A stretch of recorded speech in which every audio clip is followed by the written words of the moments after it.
দিদি আমাকে একটু জল দেবে? ও জল খাবি? ঠিক আছে বস এখানে, আমি জল নিয়ে আসছি তোর জন্য। এই জলে এখন নুন মেশাবো, তারপর খাইয়ে দেবো। আমার আগে বিয়ে করা, এবার ঠেলা বোঝাবো।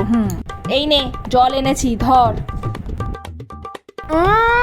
এই মরেছে।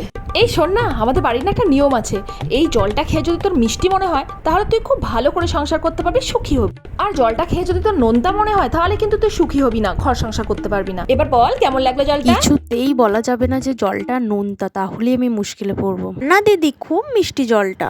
মিষ্টি জল আমাকে একটু দাও। না না না না, ওটা তোমায় খেতে হবে না, ওটা আমিই খাচ্ছি। হ্যাঁ ভাই, ওটা তোকে খেতে হবে না, ওটা নতুন বউয়ের জন্য।